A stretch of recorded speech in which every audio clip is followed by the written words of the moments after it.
Okay, the musician. My very first memory is that of hitting a piano key. My small, chubby finger, cold, smooth ivory under my skin. And then, acceleration. Pure joy as I heard the immediate response to my action. The sound that appeared just because I pressed that key. I'm not gonna let it go. I won't be imprisoned. Imprisoned? Oh, this is when she's already injured. Yeah, she wants to play the piano again. You mustn't give up. You had everything any of us ever wanted. You still do. Your talent, your marriage, your daughter. Neither of these went away. The only thing the flames changed was you. You have power over yourself. Live your life. Reclaim it. Don't let your body be your cage. Your friend forever, Beatrice Gillespie. See, I get what she's saying there with the whole, like, don't let your body be your cage. But she's taking it the wrong way. Like, the musician is taking it the wrong way of, oh, I can still play the piano no matter what. What her friend is trying to tell her is you still have your family. You still have other things. There are other things you can do. You just need to accept that. And yeah, there are some things you can't change. Especially when it comes to nerve damage. There are things you can't do. There are ways you can't move. There are just things you'll never be able to do again. That's kind of hard when your nerve system was damaged. Yeah, I know the feeling. And there are certain things you can't do even though you really want to do them, like get on a plane. People don't understand why you just can't do it. Oh, the house is just considered an extreme prison for her. She feels trapped, yeah. She feels like she can't get out of this house. That's the first aid. Something to bite down on when she's in pain. What the f— give this woman some real fucking pain medication. Are you shitting me? I hate this, but it seems simpler than playing the violin. For now. So this is the Feels therapy like she was given. sewing myself in place, though. Binding myself to my prison. This is the way she was practicing her mobility to get better enough to do the violin and the piano. But she didn't like it. Modern medicine's only been improving for a short time. Yeah, I think this is more how fucked up the family is, though. They should have had pain medication. Either they couldn't afford it, or he just didn't care enough to buy it for her. Or maybe she thought she didn't need it. Maybe she thought actually giving in and taking medication would mean that she was giving up. Maybe she wanted to feel the pain. A lot of people, me included, try to not use medication whenever possible so we can experience the pain, so we know how bad it's getting on different days. So we know when we're having good days, when we're having bad days, and when not to push it too much. Now that might be pain medication. This might be her fully giving up. We've got something to put here. What would I do without you? This prison would be unbearable. Laudanum poison. That's a poison. Maybe it was also a painkiller. Maybe if you take it in small amounts, it takes away the pain. Laudanum is literally opium in alcohol. Holy fuck, that's powerful. Oh god, the violin's back. And the wheelchair. Now we're at the point where we've given up on walking as well. Okay, so she was on morphine as well, which is a very strong painkiller. Very addictive, though. Take it away. I can't look at it. And don't try to bind me again. Oh, she saw the bandages as a prison as well. Fuck, I didn't even think about that. And a big old injection into a headless teddy bear. What are you doing? I don't want it. Take it away. Take it away. They started forcing the pain meds on her when she didn't even want them. Jesus. It sounds like she didn't even want it, but they forced it on her. Because either they decided she was in too much pain, maybe they were trying to help, or whatever's the case. She didn't want it, whether it was because it was dulling her mind or making her feel weak, and yeah, they decided to just force it on her anyway. Oh, the burns. Yeah, she saw them. I can't go on like this. I need to break free. Interesting there isn't background music? Nah. I can't breathe in here. Because music is what she needs to feel free, and we're too chained in right now, and the birdcage is gone.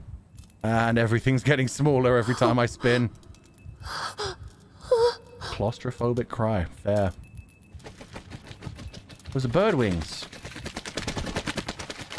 Oh, I'm the bird trapped in the cage now. Great. I feel like my life is falling apart. Everything I touch breaks. That's not on you. And we're locked in here now. Oh my god. I'm gonna take I these. know it now. I measure. My room is shrinking every day. He paints it at night, and every morning the walls are this much closer. The prison grows smaller every day. Well, that was creepy as shit. God, I love this game. So good at representing all these feelings. I don't want to interrupt it. This is a nice moment. Can we just keep the music playing? Okay.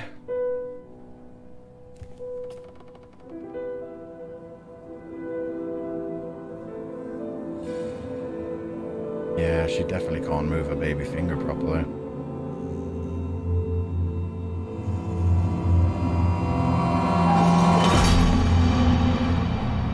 You can play some pretty good songs with one hand. Oh shit, yeah, this was the 1950s. It's not like she could even use digital stuff to create her own personal orchestra. Today after dinner, I tried to pick up the violin, and I just couldn't grasp the bow. The problem wasn't even holding it properly. It was holding it at all and not letting go, not screaming with pain. Oh. It's like my hands are in shackles, like every finger has its own ball and chain. I can't move them properly. But the medicine helps. It isn't that bad. My body will heal. I will heal. I need to be with my loved ones. With you. Not with the doctors. We can't let that accident take our life from us. Rough. She was in denial, yeah. I mean, whenever you first got an injured like that, they tell you that there's a chance of things getting better, and they just have no time frame for that. So that goes on for months of you just thinking, hey, maybe it'll get better.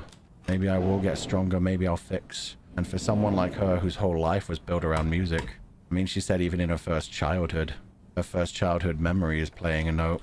How freeing that felt. So she just wanted the music to come back. Just wanted to feel like herself again. Such a big part of her life that was taken away from her. If I'm not able to go out and be the lady of the house, they will send me to the hospital. I know it. I will be locked there for life. And that's an even bigger concern she had that I didn't even think about it. God, yeah, back in those times. Yeah, this isn't even the 1950s. This is the 1920s. I forgot. So this was a time when women got hysterical and couldn't do their womanly duties. They might have, well, what was that procedure called? Where they tap a little hole through the head? They might have done that to her. Might have just locked her in a hospital. Lobotomized, thank you. I used to lobotomize women just because they couldn't, you know, be a healthy wife and mother. Fucked up as that is. Saw them being husks of their former selves as better than them just, you know, actually having to deal with things. You have a responsibility. There's a child who needs you. I understand this is hard. I understand that you're in pain. But you are a mother, for God's sake. And you were a father. Why the fuck didn't you step up, dude? She's going through some shit. You're just going through fucking artist block. Ugh. Oh, this was before lobotomies? Yeah, I don't know for sure.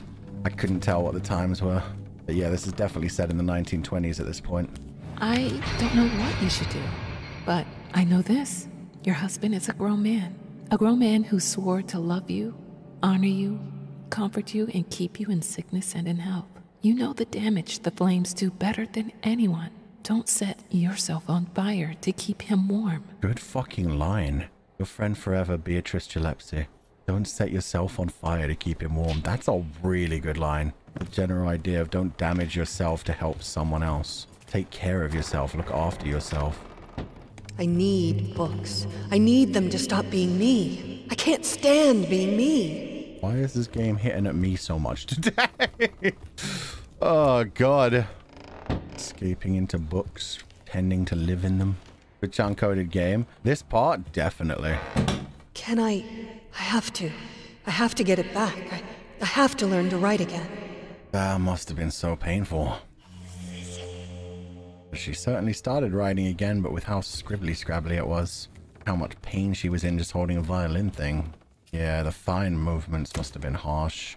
The symptoms you're describing aren't uncommon, especially among women and artists. Being that you are both, you are naturally more prone to hysteria and melancholy. I'd suggest avoiding extreme emotions and spending time in peaceful surroundings. In fact, we have a center for troubled women here and just over the sea. Wow. It's like, oh, yeah, no, it's normal for people like you, especially women and artists, to be hysterical and melancholy. Tell you what, come over here, we'll throw drugs at you, we'll try experimental procedures on you. Well, that'd be great. That's not terrifying. That's not a reason for you to be even more fucking terrified of expressing your actual fucking feelings, having to hide them so you don't get sent to a loony bin. And no, I do not mean actual, like, reputable places nowadays. I mean the places back then that were fucking terrifying. My true self. I am perfect. Nothing can hurt me. This is just a test, and I'm passing it. Everything is fine. Has an obsession with perfection. And though nobody's perfect, lady, we're all just getting through one day to the next. Why did you lie to me? We prepared for your visit, you know. John and Mary were delighted to see their aunt and uncle again. And you can't imagine their, and mine, disappointment when you never came. Your husband tells me you are in no fit state to travel, and that he told you as much, that he never agreed in the first place. Please, don't write to me until you're ready to face the truth about your condition. That's fucking hard. Because, yeah, she is trying to act like she's normal. Writing back to her and being like, oh, yes, of course, me and my husband will join you. Great friend there. I can't blame Beatrice for that. We don't know how long this has been going on. We don't know how many times she's ended up, like, ditching her or lying to her about different things. And she's doing it for her own sanity, to keep up the lie, but that's the thing. Beatrice doesn't need her to pretend to be perfect. Beatrice just wants her to show up. She misses her friend. But yeah, it does suck that because of that, she lost one of the only friends she actually had. But she shouldn't, again, like her replacing the mirror with this painting, looking at this and being like, yes, this is me. I am perfect. You are not. You are a human. You need to move on with your life. Trying to go back into the past like that just doesn't work. I'm sorry for the late answer. These letters are hard to read for me. I don't sleep because I'm thinking about you and your misfortunes. I need a break after each letter. And when I come back to it, to write the answer, there's always a matter of deciphering. Your handwriting. I'm sure you know it's not as beautiful as it used to. Okay, now that one's just fucked up. I tried to be on her side, but goddamn. Being like, oh, I'm sorry, it's too tiring to be your friend. It's too hard to read your handwriting. It's painful to read about your misfortunes and then have to write back. Fuck. Just keep that shit to yourself, man. Your friend forever, Beatrice Gillespie. Maybe we don't need that friend anymore. Yeah, she burned the letters. She was done with them after that. That might not have even been something she actually wrote. Maybe she just imagined that. It doesn't seem right with everything we've heard from her before. Now we have no friends, no one to talk to. Yesterday I was woken up by, I think, the most terrible sound I've ever heard.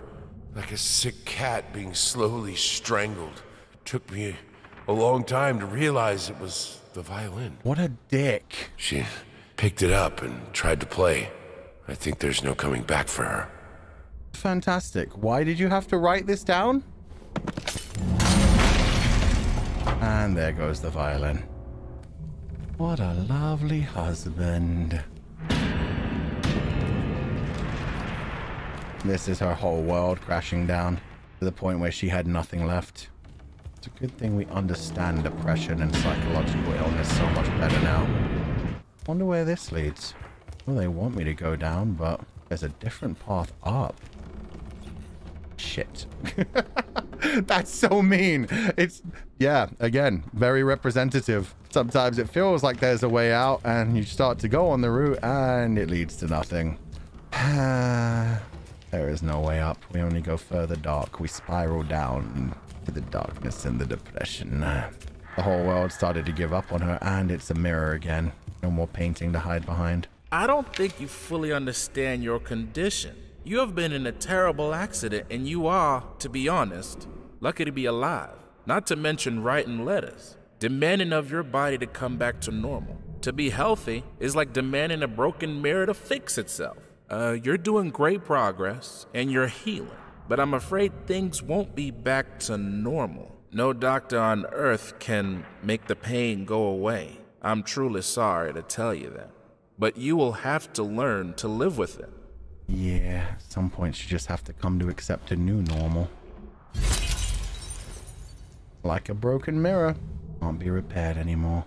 Having that toxic relationship with her husband constantly going on, and having her husband expecting her to still do the house duties and to still take care of their daughter, that was too much for her. She was sick. She needed help. In general, the way the game perfectly shows such complex traumas, I'm impressed. With such games, you can understand something about yourself. Yeah.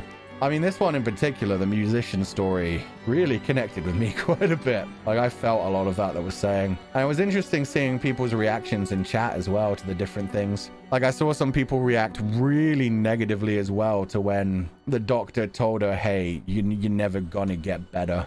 Get over it, kind of thing. And I mean, I've gone through that moment as well. And yeah, it's kind of traumatic at that point to have somebody tell you, yeah, it's not going to happen. This is the new normal. I remember the line that was given to me was, we all have our crosses to bear. And so it was like, so you're telling me it's just never going to change, to get used to it and to accept this. It was incredibly painful at the time, but it did start on the correct direction of being like slipping out of the whole, it'll be fine. Just give it a few more months. It's just hurt. It's just injured. It's just sprained or something. So, oh no, this is a genetic condition, which is just getting worse, which we just have to accept. We have to live with and find out what we can actually do.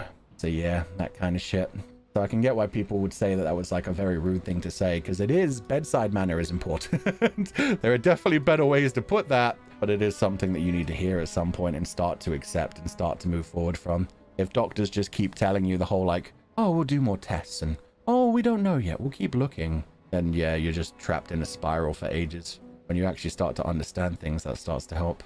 So yeah, that doctor just being like, trying to break it down clearly, I don't think that was even so much him just trying to tell her, but also trying to tell the husband, cease this, it's not going to change. What you need is psychological help, not a doctor trying to put the face back together and the hand back together. That's not going to happen. Alba Shizuo, thank you so much for donating the few funds. Didn't expect the mother part would hit so hard. While watching the daughter's POV, she's the worst mother in the world. But after knowing her POV, I actually understand her situation and feel so bad. She had her problems and she tried her best. Yeah.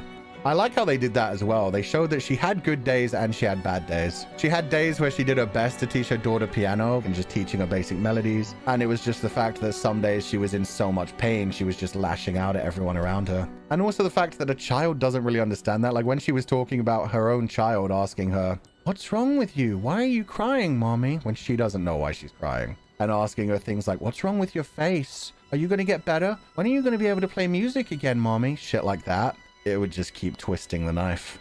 So yeah, her lashing out on different days makes sense. She had a hard time with a complicated situation. Yeah, just truly, she needed help. She needed support.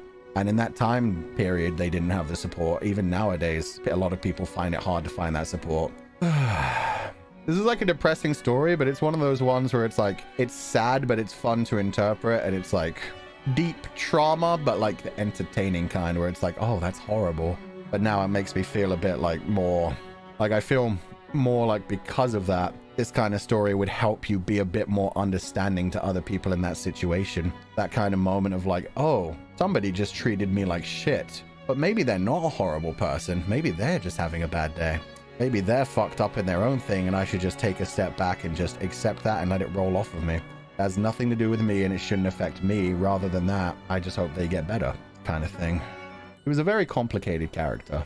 And yeah, she needed help. She needed support. And one by one, everything in her world just came crashing down. Her husband basically gave up on her. Her daughter became scared of her. Her friend started being pissed off because she wouldn't visit. At that point, there was just nothing left. The doctors told her there was no chance of her getting better.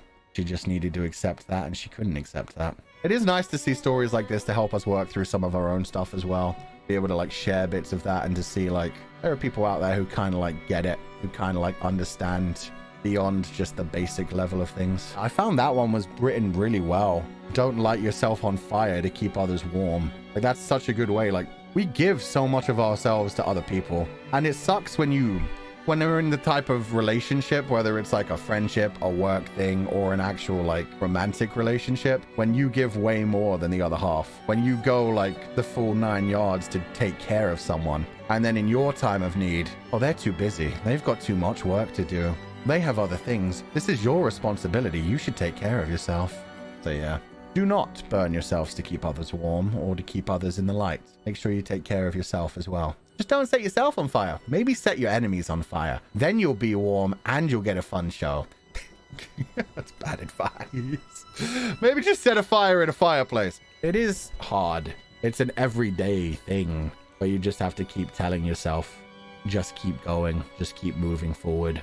And yeah, as fucked up as it is, there are some things you just can't change and you need to accept to move forward. If you keep denying them, if you keep trying to run away from them, that does weigh down on you heavier. And there are things you can come back from, even when it does come to similar things. Like, there are people with nerve damage who actually manage to get better through surgeries, through therapy, and yeah, through just like biology just working different ways, different times. So there was a chance for a while she could have come back, but yeah, once the doctors are just like, it's not going to happen, it should probably be time to like start accepting that and moving on and changing the way you live your life, just so you actually can live your life rather than being trapped in the past. Especially with her, who was so wrapped up in the idea of being perfect for everything. What hit me was the way they treated hysteria. If a woman wasn't normal, they subjected her to horrible cures just because she felt things. Yeah, there were a lot of people pointing that out during the stream as well, that the name hysteria came from the Latin word for womb as well, right? Google that to make sure. An old-fashioned term for a disorder characterized by neurological systems often accompanied by exaggeratedly or inappropriately emotional behavior. It's so stupid. It's just like, oh, you have feelings? You're being hysterical. Get back in the kitchen. Oh my god. Hysteria etymology. Be a Greek hysterikos of the womb, from hystera, womb. Hysteria being thought to be specific to women and associated with the womb. Oh, Jesus Christ, they literally thought it. That's fucked up. Yeah, I knew hysteria was already rooted deeply in misogyny and fucked up shit. I didn't know they literally thought, oh, it's because she has a womb. Oh god, and that even connects to like modern day shit where it's just like, oh, she's in a bad mood. I guess it's that time of the month. Ha ha ha ha. Fuck me. But yeah, then the shit that they used to try to do to try and fix people. From all the kinds of different fucked up therapy. Shock therapy. Oh god, I forgot the name again already. Lobotomy. Shit like that. Ugh. Like postnatal depression must have been like a huge one then as well. Because that is actually quite common compared to other things. Just the fact that you've literally been carrying another life inside you for 9 months and then to be separated by that. Oof. That shit's horrible. Yeah.